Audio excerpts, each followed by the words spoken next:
दोस्तों, स्वागत है आपका हमारे चैनल में। अगर अब तक आपने इस चैनल को सब्सक्राइब नहीं किया है तो प्लीज़ सब्सक्राइब कर लीजिए। आज की कहानी है धूप और परछाई। बेंगलुरु। अपनी अलग पहचान बनाने के सफ़र की शुरुआत मैंने इसी अनजान शहर से की थी। आज फिर किस्मत मुझे वापस यहाँ पर लेकर आई है ना? कितनी अजीब बात है। 6 साल पहले ये शहर जितना अनजान मुझे लगता था, आज भी उतना ही अनजान है। क्या करूं, मैं हूं ही ऐसी, क्योंकि इस शहर की पहचान मेरे लिए तुम ही तो थे। अब जब तुम ही साथ नहीं तो फिर ये शहर भी भला अपना नहीं लगता है मुझे। बिल्कुल पढ़ाकू थी मैं, बचपन से ही एकदम चुपचाप सी रहने वाली और चश्मे पहनने वाली एक किताबी कीड़ा। न मोहल्ले में मेरा कोई दोस्त था और फिर ना ही बाद में स्कूल में। मेरे स्वभाव में तो बस एक ही बात थी, हर जगह एक कोने में दुबक कर बैठ जाना। बात करने से मुझे बहुत डर लगता था, इसलिए किताबों को ही अपना दोस्त बना लिया था बचपन से ही। उनसे बात नहीं करनी पड़ती ना। जाहिर है पढ़ाई में भी मैं बिल्कुल अव्वल थी और फिर इंजीनियर बनना चाहती थी। यही मेरा बचपन से सपना था। माँ पापा को भी मेरे इस सपने से कोई एतराज़ नहीं था। उन्हें कभी मेरी किसी भी बात पर एतराज़ रहा ही नहीं। आखिर चहेती जो थी मैं उनकी। एक सुंदर बुलबुले जैसी थी मेरी और मेरी किताबों की ये दुनिया।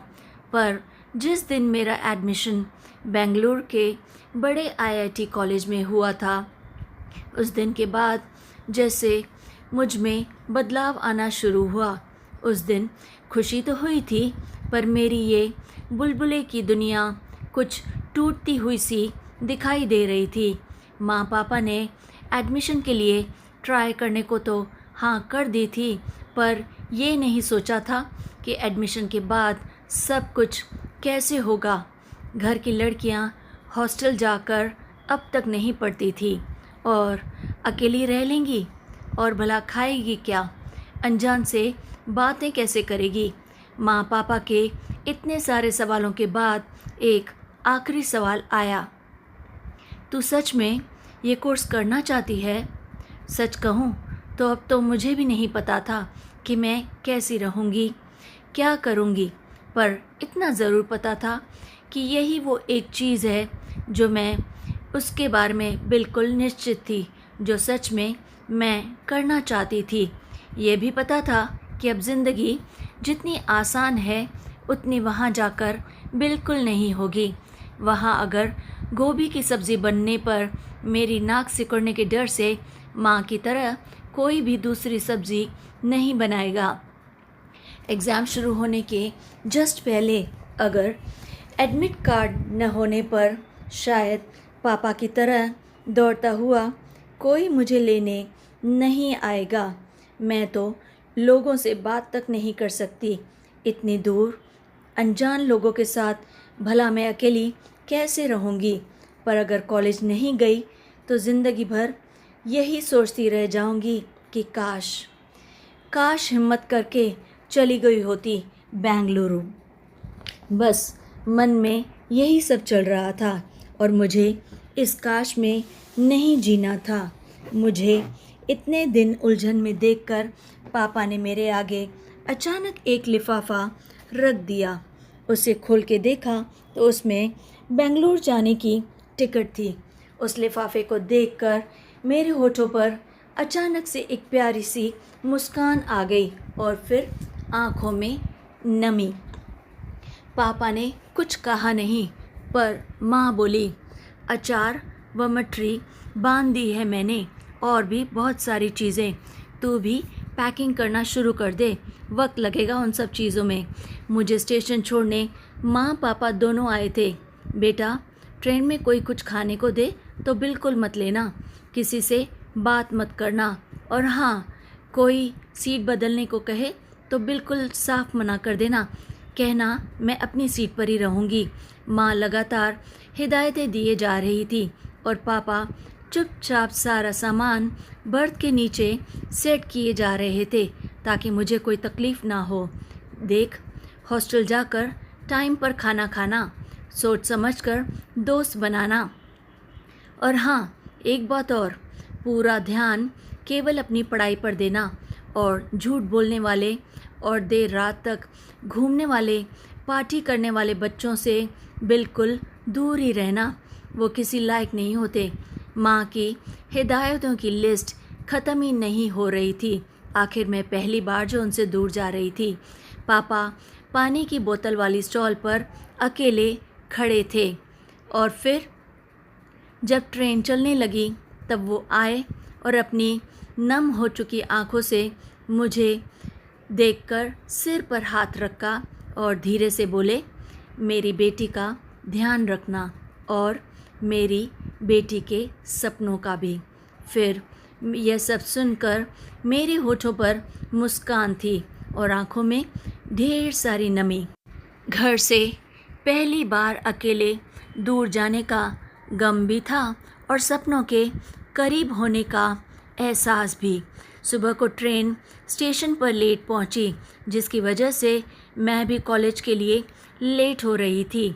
और जैसे तैसे मैं जल्दी में अपना सामान उठाए प्रिंसिपल की केबिन की तरफ जा रही थी कि अचानक से तुम मुझसे टकरा गए थे और मेरा पूरा का पूरा सारा सामान ज़मीन पर फैल गया था।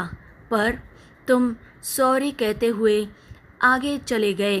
अरे, न देखा न मदद की, बस सॉरी कहते और रवाना। गुस्से में मेरा पारा चढ़ गया था और गुस्से में तमतमाते हुए मैंने कहा, सॉरी नहीं, थैंक यू कहना चाहिए आपको इस सॉरी वर्ड को। मतलब लाइफ इतनी सिंपल तो टेक्नोलॉजी से भी आज तक नहीं हुई है जितनी इस सॉरी वर्ड से। बस धक्का मारो, सॉरी बोलो और आगे चलो। और क्या, बस लाइफ इज़ सो सिंपल। मैं लगातार गुस्से में थी और गुस्से में बोले जा रही थी और तुम सिर झुकाए खड़े थे। मैं तुम्हें डांटे जा रही थी और तुम ज़मीन पर फैला मेरा सामान चुपचाप उठाए जा रहे थे। ये मेरी लाइफ का पहला रोमांटिक सीन था। मैं तुम्हें डांट रही थी और तुम चुपचाप मुझे सुन रहे थे। फिर तुमने एक स्माइल के साथ कुछ ऐसा कहा जिससे मेरा सारा का सारा गुस्सा एक साथ चला गया। तुमने कहा, सॉरी। न जाने सॉरी में ऐसा क्या था कि मैं बुरी तरह से नम हो गई और मेरा गुस्सा ही पिघल गया। गुस्सा तो पिघल गया था पर मेरे हाथ पैर वहीं पर जम गए थे, यह सोचकर कि मैंने किसी को डांटा और मुझे बिल्कुल भी डर नहीं लगा। इससे मेरा कॉन्फिडेंस काफ़ी बढ़ गया था। इस कॉन्फिडेंस से जब मैं आगे बढ़ी तो मेरा हॉस्टल का कमरा और हॉस्टल में मेरे साथ रहने वाली मेरी रूममेट नीना सब देखकर काफ़ी अच्छा फील हुआ। फिर बिल्कुल ही दूसरे दिन नए कॉलेज में मेरा पहला लेक्चर। इतनी नर्वस हो रही थी कि मैं पानी पीती जा रही थी और बोतल का पानी ख़त्म होता जा रहा था। रिलैक्स होने के लिए मैंने पूरे कमरे में यहाँ वहाँ टहलना शुरू कर दिया। टहलते टहलते मेरी पानी की बोतल अचानक से किसी पर गिर गई। मैंने डर के मारे आंखें बंद कर ली। जब सॉरी कहा तो सामने से आवाज़ आई, सॉरी नहीं, थैंक यू। आपने ही कहा था ना। ओह, ये क्या हो गया? एक तो मैं पहले से ही नर्वस थी, ऊपर से तुम मिल गए, बस यही कमी बाकी थी। तुमने मुस्कुराते हुए अपना हाथ आगे बढ़ाते हुए अपना इंट्रो दिया, हाय आई एम आर्यन। और तुम? मैंने भी मुस्कुराते हुए उसका हाथ शेक हैंड करते हुए कहा, मैं रिचा। तुम यहाँ की नहीं लगती। तुम्हारे इस सवाल का जवाब भी मैंने सवाल से ही दिया था। तुम्हें कैसे पता? बस साफ पता चल रहा है तुम्हें देखकर कि तुम यहाँ की नहीं हो। वैसे भी इतना सामान लेकर आई हो और इतनी नर्वस हो। तो मैंने कहा, हाँ, वो पहली बार घर से दूर अकेले रह रही हूँ ना, तो तुम तो यहीं के लग रहे हो, इसलिए बिल्कुल भी नर्वस नहीं हो, राइट? नर्वस? और मैं तो एक्साइटेड हूँ फ्रेशर्स पार्टी के लिए, उसके लिए बिल्कुल तैयारियाँ कर रहा हूँ। क्या पार्टी?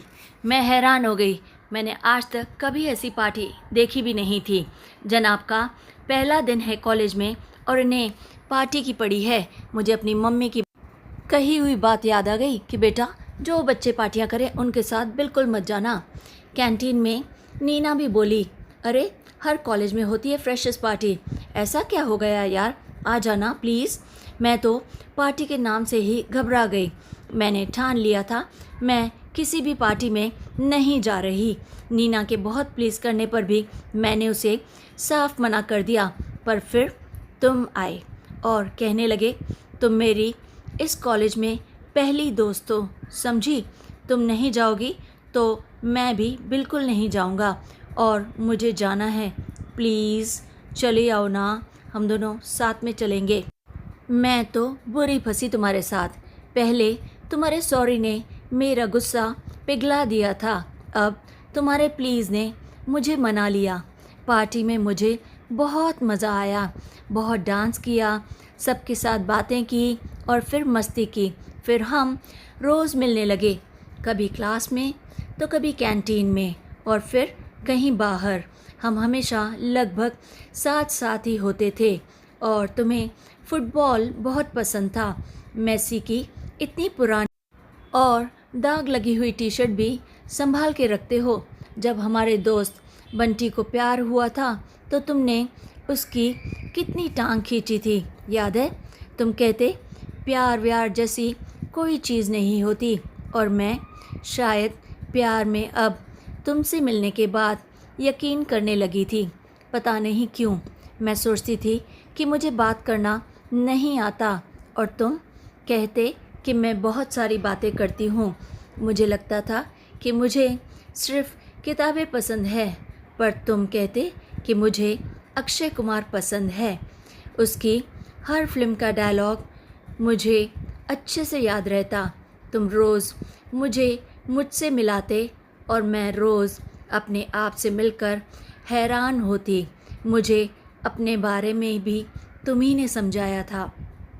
एक दिन अक्षय कुमार की नई फिल्म लगी थी, टिकट्स भी थी। उसी वक्त एक्स्ट्रा क्लास लग गई थी। उस दिन ज़िंदगी में पहली बार मैंने क्लास बंक करके दोस्तों के साथ पिक्चर देखने गई थी। कॉलेज के दिनों में बहुत मस्ती की, जितनी भी फिल्में देखी उतने ही नोट्स भी बनाए, यानी कि पढ़ाई पर भी काफ़ी मेहनत की। जब भी मैं अपने माँ पापा की बात करती तो तुम्हें सुनना बहुत ही अच्छा लगता था, पर तुम कभी भी अपने पेरेंट्स के बारे में कुछ भी नहीं बताते थे। एक दिन मेरे बहुत ज़िद करने पर तुमने बस इतना ही बताया था। उनसे ज़्यादा मिलना नहीं हुआ इस बार, तो फिर ज़्यादा बातें भी नहीं हैं। अच्छा है नहीं मिलते हैं एक दूसरे से, क्योंकि जब भी मिलते हैं वर्ल्ड वॉर शुरू हो जाता है। इससे अच्छा दोनों एक दूसरे से दूर ही रहें। यह कहते हुए तुम हंस तो रहे थे, पर पहली बार मैंने उदासी देखी थी तुम्हारी आंखों में। उसके बाद न मैंने कभी इस बारे में बात की और ना ही तुमने कुछ कहा। पढ़ाई और मस्ती के बीच पता ही नहीं चला कब ग्रेजुएशन ख़त्म हुई और कब मैं इतनी ज़्यादा बदल गई। अब मैं इंडिपेंडेंट थी, बातें करती थी और खुल के हंसने लगी थी। कॉलेज के आखिरी दिन फेयरवेल पार्टी में सब एक साथ एंजॉय कर रहे थे, पर तुम काफ़ी उदास थे। तुमने कहा, मुझे तुमसे कुछ बहुत ज़रूरी बात करनी है। तो मैंने कहा, अब कौन से नोट्स चाहिए तुम्हें मुझसे, अभी बता दो। तो तुमने कहा था, अब तो कॉलेज ख़त्म हो गया। तुम मुस्कुराए और मेरे दोनों हथेलियों को अपने हाथों में लेते हुए तुमने कहा, वही तो, कॉलेज ख़त्म हो गया है। अब हम कभी मिले या ना मिले हमें पता नहीं। मैं तुमसे कुछ नहीं कहते हुए तुम वहाँ से चुपचाप बस में चले गए थे, मुझे उन अधूरे लफ्ज़ों के साथ छोड़कर। उन अधूरे लफ्ज़ों को पूरा करते करते मेरी सारी रात बीत गई, पर न वो लफ्ज़ पूरे हो सके और ना ही मेरी नींद। अगली सुबह बड़ी हड़बड़ी में उठी, नींद भी पूरी नहीं हुई थी और स्टेशन के लिए लेट भी हो रही थी। सारी पैकिंग तो कर ली थी, अब छुट्टियों के लिए नहीं बल्कि हमेशा हमेशा के लिए अपने घर जा रही थी। स्टेशन पर ट्रेन का इंतज़ार करते करते मोबाइल में तुम्हारा मैसेज देखा।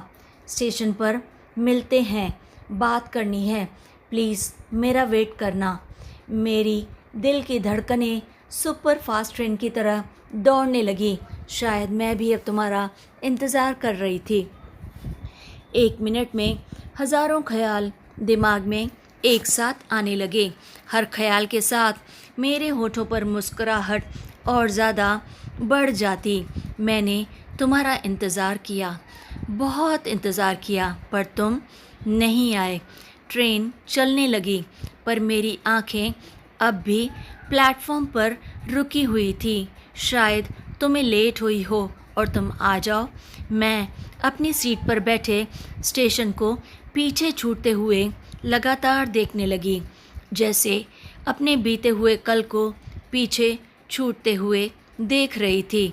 तुम वहाँ आए ही नहीं, पर ऐसा लग रहा था कि मैंने बेंगलुरु नहीं, बेंगलोर ने मुझे छोड़ दिया है। शायद तुम हमारा साथ यहीं तक चाहते थे, शायद तुम जानबूझकर नहीं आए। तो अब बेंगलुरु वापस मुझे क्यों बुलाकर लाया है यहाँ, मुझे छेड़ने के लिए? उफ़, मैं भी कितना ज़्यादा सोचती हूँ। अब तो बुरा भी नहीं लगता, खुद पर केवल हंसी आती है। काफ़ी वक्त जो गुज़र चुका है।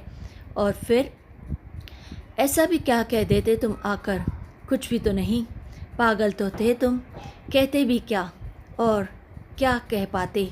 अच्छा हुआ पीछा छूटा। माँ सही कहती थी, क्लास बंक करने वाले, पार्टी करने वाले से बिल्कुल भी दोस्ती नहीं करनी चाहिए। मुझे पहले माँ की ये बात याद क्यों नहीं आई? अपना दिमाग शांत रख पाती, ना तुमसे दोस्ती होती और ना ही ये उलझन। पर तुम उलझनों में बंधने वालों में से नहीं थे।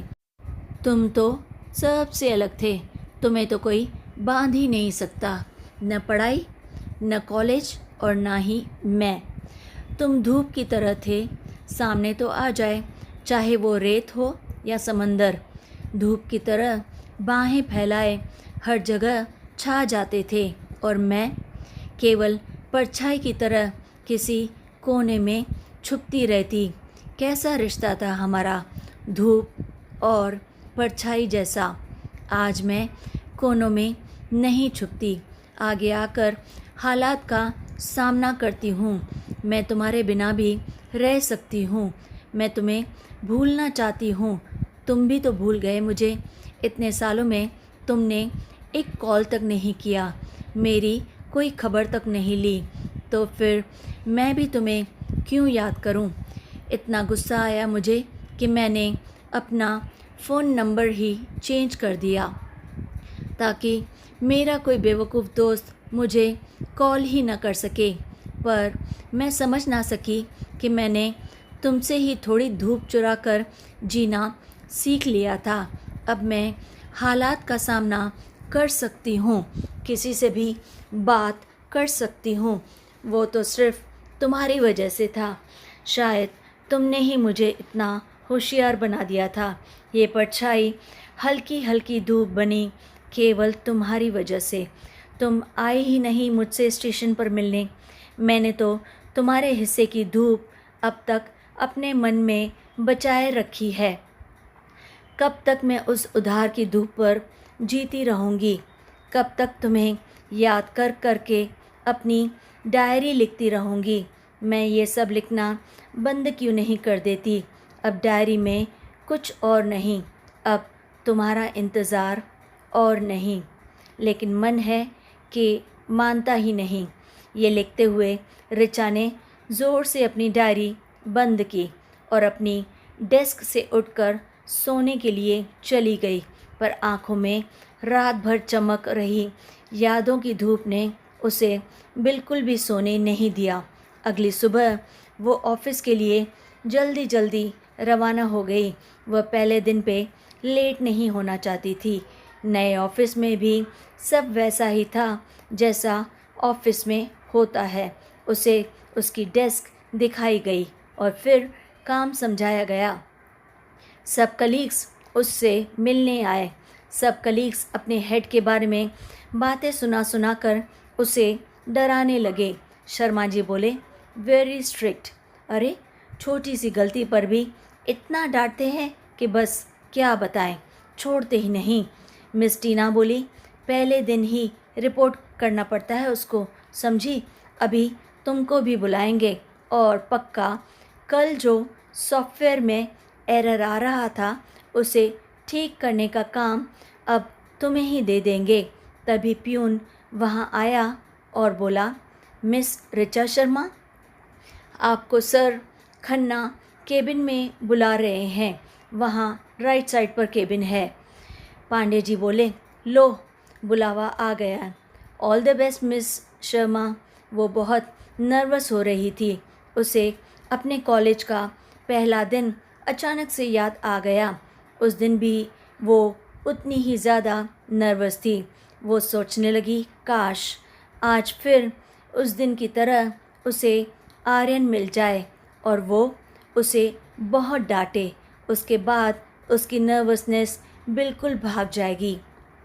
उसका कॉन्फिडेंस बहुत बढ़ता था उसे डांटने से। नहीं, वो क्या कर रही है? फिर से आर्यन को याद करने लगी। पर ऋचा को उसे भूलना था ना। ऋचा ने केबिन का दरवाज़ा खटखटाया तो प्लीज़ कम इन की आवाज़ पर वो अंदर चली गई। वो बहुत डरी हुई थी और चुपचाप अपनी नज़रें नीचे रखी हुई थी, नीचे करके खड़ी हो गई थी। तभी खन्ना सर बोले, सिट। ऋचा की आंखें नीचे ही थी, सो जल्दी जल्दी में साइड टेबल से वह अनजाने में ही टकरा गई और वहाँ पड़ी हुई सारी की सारी फाइल्स नीचे ज़मीन पर गिर गई। ऋचा ने ओह सॉरी कहते हुए फाइल्स उठाना शुरू किया तो सामने से बेहद अजीब आवाज़ों से सुनाई दी, सॉरी नहीं, थैंक यू। थैंक यू कहना चाहिए आपको इस सॉरी वर्ड को। मतलब लाइफ इतनी सिंपल तो टेक्नोलॉजी से भी नहीं हुई है जितनी इस सॉरी शब्द ने करके रख दी है। धक्का मारो, सॉरी बोलो और बस आगे बढ़ जाओ, हो गया काम। बस life is so simple. Richa एकदम से हक्की बक्की होकर उठ खड़ी हुई और उसे देखने लगी और बोली, तुम आर्यन हो या खन्ना? आर्यन ने मुस्कुराते हुए कहा, दोनों। मेरा नाम आर्यन खन्ना है। अगर तुम्हें याद हो तो, या फिर भूल गए मेरे नाम को और मुझे भी। तुम यहाँ हो, इतना वक्त तुम्हारा इंतज़ार करने के बाद तुम मुझे मेरे ही ऑफिस में मिले। ऋचा के इस बयान पर चौंकते हुए आर्यन ने उसे प्यार से देखा और कहा, तुम सच में मेरा इंतज़ार कर रही थी? नहीं, बिल्कुल नहीं। ऋचा का मन कर रहा था कि अब तक जो भी उसने अपनी डायरी में लिखा था वो सब एक बार उसे सब कुछ बता दे, पर वो तो कुछ बोल ही नहीं पा रही थी। उसने उम्मीद ही नहीं की थी कि बेंगलुरु में पैर रखते ही उसे फिर से अपना पहला प्यार मिल जाएगा। आर्यन ने ही बात शुरू की। उसने बताया कि जिस दिन वे स्टेशन पर मिलने वाले थे उसी दिन उसे पता चला कि उसके पेरेंट्स डिवोर्स ले रहे हैं। उसे पता था यह खबर मिलनी ही थी उसे एक दिन, पर ये नहीं पता था कि ये इतना उदास कर जाएगी उसे। उस दिन वो कहीं भी जा नहीं सका। वो तो प्यार में यकीन ही नहीं करता था।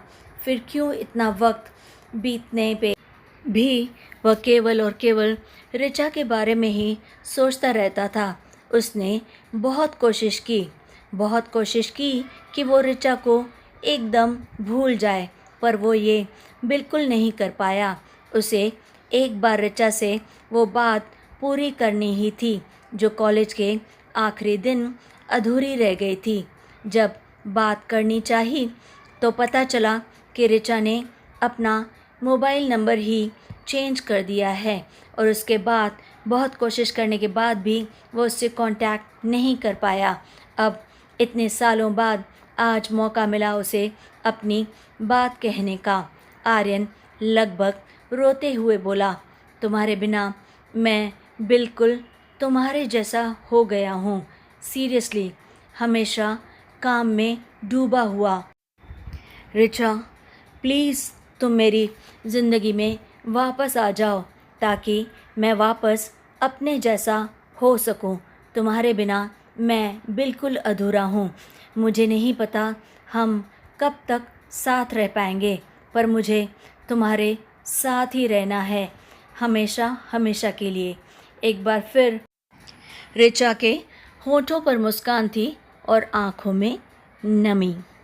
तो दोस्तों, कैसी लगी आपको ये आज की कहानी? अगर अच्छी लगे तो लाइक और शेयर ज़रूर कीजिए और हाँ, चैनल को याद से सब्सक्राइब कर लीजिए और कमेंट्स में हमें अपनी राय बताना बिल्कुल ना भूलें। तब फिर लाइक, शेयर एंड सब्सक्राइब।